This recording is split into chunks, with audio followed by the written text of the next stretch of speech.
Guys, I'm still thinking about that front tire, the left front. Oh, David Malukas on the inside of Jimmy Johnson. Huge move into turn Almost 4. looked like Jimmy Johnson about lost it coming off the bridge in the brake zone there as the rear steps out for Malukas. Everybody on the same strategy except Jimmy Johnson. He will likely have to stop 2 more times to get to the end as, Graham Rahal has contact. Oh, and Pato Award is there as well. This is going to bring out a caution. This will be the 3rd on the day. This is in turn 7. Looks like the contact would have happened 1 turn ago in turn 6. Graham Rahal had an issue there in practice. Both cars still running, but the caution does fly. Oh, way more drama. Dalton Kellett, Callum Ilott. I think the track might be blocked. You see Callum Ilott there stopped ahead. That's Castro Neves. That is turn 6. That is the tightest corner on the racetrack. Very tight, blind entry, severely downhill on the exit. Easy to lose the front end of the car there. We see the 77 in the tire barrier, and look at the damage to the United Rentals number 15 car for Graham Rahal. These 2 guys were putting on quite a display of racing. These 2 guys being Graham Rahal and Pato Award. We will find out what happened when we see some replays, but they were right well and truly in the mix. Not any longer. Cautions breed cautions. We saw the feverish activity back in the field for everyone trying to make up some ground.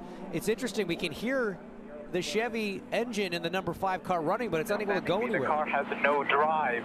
Car has no drive, and this is one of the championship contenders. Pato Award is one of the championship 6. Check this out. Talk about smoking the greens here. Graham Rahal's got the front wing underneath the chassis. That is a bizarre sight. So here's the replay. Look at the top of your screen. So Will Power gets sideways, slows down Pato Award, who loses the drive. Graham Rahal's already done the damage to his front wing, but further back there's another blockage unrelated to these 2. See what happened here. Whoa, Graham Rahal actually hit Pato Award into Will Power. That's what caused Will to, that explains the loss of drive for Pato Award, the gearbox at the back of the car there. Same issue here. That's Pato's view as Graham Rahal got into him. He got into Will Power. And Rahal just fighting it to try to get back and loses it there over the bridge as the front wing is just firmly lodged underneath the car. So here's on board with Jack Harvey. Looking back, you can see it comes to a near stop. Scott Dixon gets hit. How does Callum Ilott? Oh, Callum Ilott just stalls in the traffic jam, sort of caused by the initial impact between Graham Rahal and Pato Award. It just backed everybody up. Oh, here's Graham. That front wing just stuck there, and it's like riding on a skateboard without wheels. He did make it back to pit lane. Is this going to be one of these crazy situations like we saw with Marcus Ericsson where Graham Rahal can stay on the lead lap? I think he's a lap down now. Dylan, what do you know about it? One title contender has already been affected by that. Will there be another one? We are getting ready to go back to racing. It's Alex Palou and Simon Pagenaud, and then rookie David Malukas. Here we go. There's a rookie in Kyle Kirkwood working hard on Jimmy Johnson. He's got an inside run and gets him. Joseph Newgarden trying to make it 3 wide into turn 9, thinks better of it. A little contact. We see Rossi and Callum Ilott get together, go to the runoff. Ilott with a flat right rear. He pulls off the track. Rossi continues. Got driven into. McLaughlin lights it up in the decks. Chevy. Devlin DiFrancesco looks like is in the wall up in turn 10. Oh, there yeah. it is. Takuma Sato involved in that as well. That will bring out yet another caution. Guys, this looks like Nashville all over again. I hate to say it. 9 cautions last year. We are now up to 4. The last one took a little longer to clean up just because of the number of cars, how far away they were, and I imagine some of the debris dragged up and down the racetrack. Nashville can be proud again for putting on quite the show. The motorsport show with the NTT INDYCAR Series. It has been terrific to be here this week, and we're far from done. I want to say thanks to Geico for these awesome aerial views of this fantastic city and this race, which is really an event that is really starting to garner some attention. Let's show you what went down between Takuma Sato on the right-hand side of your screen. Oh, this is actually Alexander Rossi and Callum Ilott. So that's the first one. They kind of hooked horns there, like Ilott couldn't get his car off Rossi. Watch this on board with Rossi. Ilott just goes a bit deep, and then it's almost like it kind of took the wheel out of Ilott's hand, and it was stuck turning hard right into the side of the 27. Really nothing Alexander Rossi could have done at that point. No. I wonder if Ilott had a flat tire already and was off speed and then couldn't turn. It looked like it there. The right rear was punctured already. Yeah, that onboard from Jack Harvey's Hy-Vee car definitely looked different. And then here is down into turn 10. You see Devlin DiFrancesco, Takuma Sato at the top of your screen. They go out of Sato was trying to make the move to the outside of that corner. Didn't get a great view of it. And Taku was none too happy. He was gesturing towards Devlin DiFrancesco, kind of like, what was that about? Yeah, that's a weird one, because we obviously miss how it all sort of transpired, but it looked like Dev was on the inside. Devlin was ahead, and then Sato, I think, had the run going up the outside. We're on board here with Harvey as you kind of see it there. It's almost like the Rossi-Callum incident where they touched and then sort of were stuck to each other into the wall. So that makes Simona Di Silvestro, Dalton Kellett, Pato Award, Graham Rahal, Takuma Sato, Devlin DiFrancesco. The attrition rate is high, so quite high. They're all out of this race. And Reed is going to get him on the L lap. We know we had the emergency mode issue with Will Power before. Perhaps there was an issue with him trying to find first gear. There's a neutral blockout on the car as we see Jimmy Johnson now fighting him into turn 4. And now decisions to be made from Palou and McLaughlin, Malukas, Grosjean. Gotta think they're gonna come to pit lane this time as we see the replay for the number 12 Verizon team. Right rear, and then trouble getting it into gear, and the caution is out. This is a huge break for the cars that have just pitted. Everything's gonna change now. My goodness. So they were able to get the United Rentals Honda back out for Graham Rahal, but unfortunately, I'm stuck behind him. He's back in the wall. So there goes the 45 of Jack Harvey. And VK's in the back of Graham Rahal. And guess who might cycle towards the front here? I think it's gonna be Scott Dixon. Question is, are the pits, is the full course caution out? Yes, it is. Scott Dixon, Will Power, Christian Lundgaard. James, you said it. You want to be the first to make your last stop. Here's what happened. And here's why. Graham Rahal just all by himself into turn 4. We know that Rinus VeeKay was fresh out of the pits on cold tires. Maybe not enough time to react to the 15 in the wall. You see both fronts lock up. Will Power was so lucky to avoid that. Wow, and Jimmy Johnson as well. But look at that blue and orange PNC car. That is Scott Dixon with an ear-to-ear smile. He knows what a massive stroke of luck he has just been dealt here, as VeeKay, who had such a great day going, like Graham Rahal earlier, has to try to drag that front wing stuck under the race car all the way around to the pits. Don't go away, folks. This is going to get crazy. Marcus Ericsson has slipped to 3rd in points. He runs 10th on the racetrack. Strategy just hasn't worked out quite the way they wanted it to this weekend, and the car hasn't been quite as good as it was last year, so they've been working on that. Remember, we said their goal was to try to take the points lead back. If they finish where they're running or better right now, they're going to be about 8 points down, as you see there. That's a point better than they came into down 9 to Will Power when we started. So not a bad day for these guys if they can hold on to at least a top 10 spot. And behind them, running 2nd on the racetrack, how about Scott Dixon, walking wounded here with a car that has underwing damage. They've pitted 6 times, and now we've got a yellow that's going to change things up. Oh, boy, the 2 rookies who were featuring today. These guys had such a magical run going. What has happened between David Malukas and Kyle Kirkwood? You know, I nearly said it earlier, and I'm glad the words didn't come out of my mouth. I was going to say, no matter what happens and how the result ends up for David Malukas, this is a career day for him, a season highlight. So devastating to see him and Kyle Kirkwood, who also is having a great race and desperately needed a good result in the tire wall. This is just so unfortunate.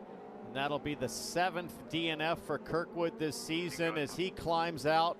AMR safety team trying to help David Malukas climb out as well. Kirkwood's car is wedged pretty well under the side of Malukas into the tires there.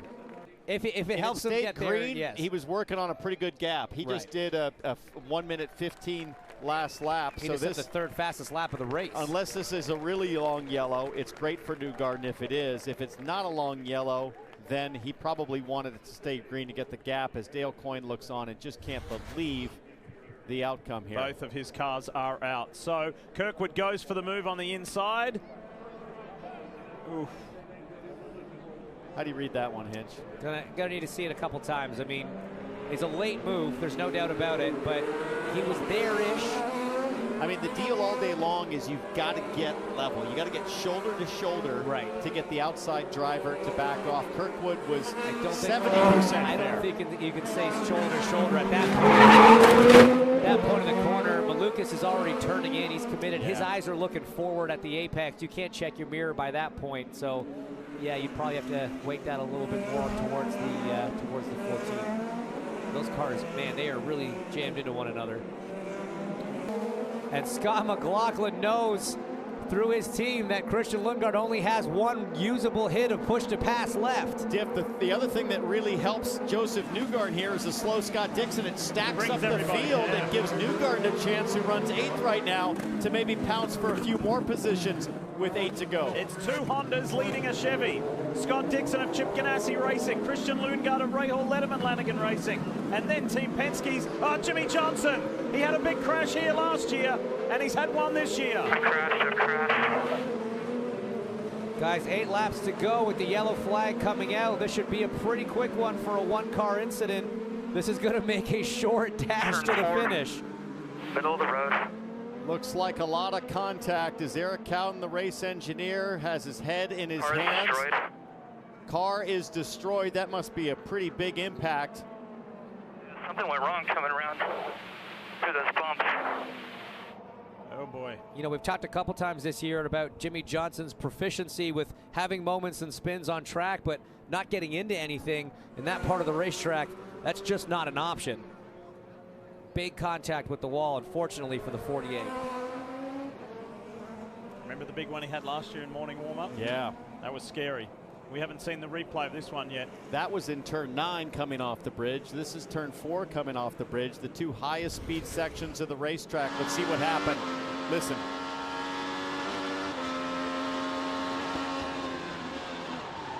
Boy, the back end started to go really early there.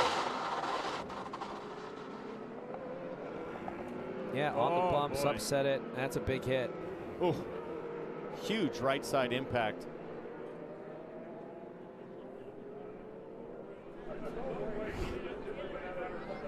What a shame. Jimmy was having a pretty decent day.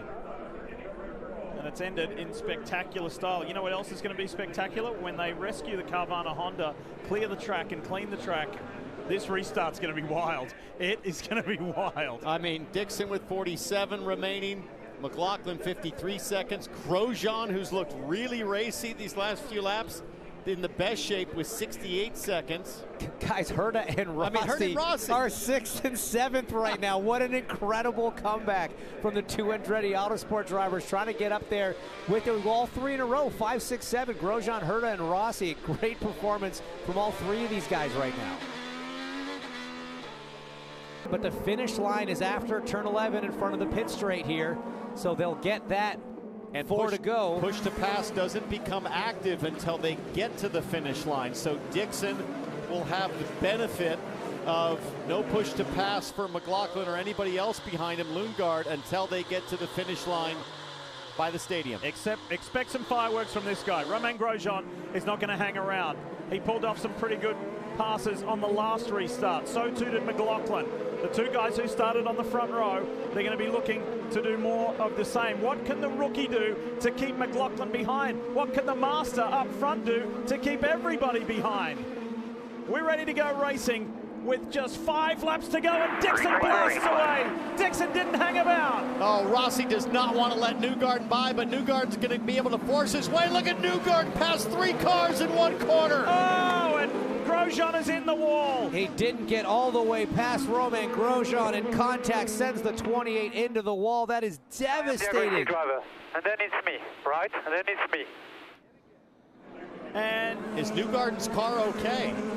It doesn't matter. All he's going to have to do is go around under caution for a few more laps. I'm not sure we'll get this one going in time. Maybe it'll be they cleaned up the last one. Was a huge shunt with Jimmy Johnson. That was with 7 to go. That was pretty quick, yeah. Let's see. AMR safety team on the scene. Out comes Grosjean. Now's the time to hustle. Get that hook in. Drag that thing off the track. Joseph Newgard got a great jump. Alexander Rossi and him running into each other a bit, and he launched from behind the 27, trying to go by the 26 and 28 all in one go. He was there, James. He was all the way up alongside Grosjean. I just can't tell what happened after that. Here we go. Let's see this angle. I don't know, man. I think the 2 went in with a little bit too much speed. You know, there's no way Romain saw him coming. He was 3 cars back when Romain turned in. Look left. Oh man, he was there. He was there, but he moved into him. You know, I don't think Jose kept it tight enough. I mean, where could Grosjean go at that point? It's Nashville, though. It's Joe New's house. That's well, okay. No, I mean, listen. And the red flag flies down. There you go. Sorry to interrupt. There we go. And more problems for Marcus Ericsson and the number 8 Husky Chocolate Machine.